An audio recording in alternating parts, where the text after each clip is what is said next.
पुत्र की कामना से शांतनु के पिता प्रतीप गंगा के किनारे तपस्या कर रहे थे। उनके तप, रूप और सौंदर्य पर मोहित होकर गंगा उनकी दाहिनी जंघा पर आकर बैठ गई और कहने लगी, राजन, मैं आपसे विवाह करना चाहती हूँ। मैं जहनु ऋषि की पुत्री गंगा हूँ। इस पर राजा प्रतीप ने कहा, गंगे, तुम मेरी दाहिनी जंघा पर बैठी हो, जबकि पत्नी को तो वामांगी होना चाहिए। दाहिनी जंघा तो पुत्र का प्रतीक है, अतः मैं तुम्हें अपने पुत्रवधू के रूप में स्वीकार कर सकता हूँ। यह सुनकर गंगा वहां से चली गई। जब महाराज प्रतीप को पुत्र की प्राप्ति हुई तो उन्होंने उसका नाम शांतनु रखा और इसी शांतनु से गंगा का विवाह हुआ। शांतनु ने अपने पिता प्रतीप की आज्ञा से गंगा के पास जाकर उनसे विवाह करने के लिए निवेदन किया।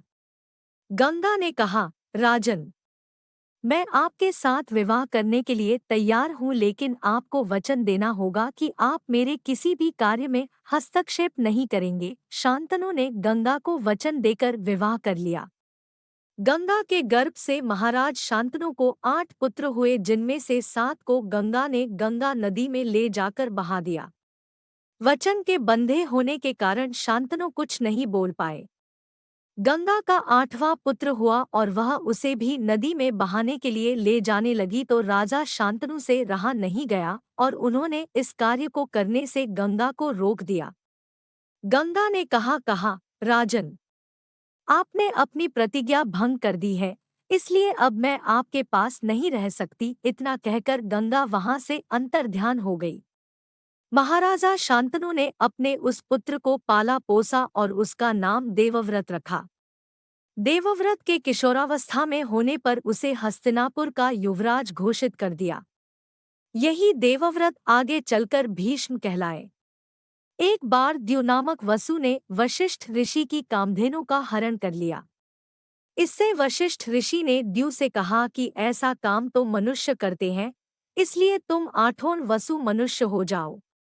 यह सुनकर वसुओं ने घबराकर वशिष्ठ जी की प्रार्थना की तो उन्होंने कहा कि अन्य वसु तो वर्ष का अंत होने पर मेरे शाप से छुटकारा पा जाएंगे, लेकिन इस द्यु को अपनी करनी का फल भोगने के लिए एक जन्म तक मनुष्य बनकर पीड़ा भोगना होगी। यह सुनकर वसुओं ने गंगाजी के पास जाकर उन्हें वशिष्ठ जी के शाप को विस्तार से बताया और यह प्रार्थना की कि आप मृत्युलोक में अवतार लेकर हमें गर्भ में धारण करें और ज्यों ही हम जन्म ले हमें पानी में डुबो दें। इस तरह हम जल्दी से सभी मुक्त हो जाएंगे। गंगा माता ने स्वीकार कर लिया और वे युक्तिपूर्वक शांतनु राजा की पत्नी बन गई और शांतनु से वचन भी ले लिया। शांतनु से गंगा के गर्भ में पहले जो 7 पुत्र पैदा हुए थे उन्हें उत्पन्न होते ही गंगाजी ने पानी में डुबो दिया, जिससे 7 वसु तो मुक्त हो गए, लेकिन 8वें में शांतनु ने गंगा को रोककर इसका कारण जानना चाहा। गंगा ने राजा की बात मानकर वसुओं को वशिष्ठ के शाप का सब हाल कह सुनाया। राजा ने उस 8वें पुत्र को डुबोने नहीं दिया और इस वचनभंगता के कारण गंगा 8वें पुत्र को सौंपकर अंतर्ध्यान हो गई। यही बालक द्यु नामक वसु था।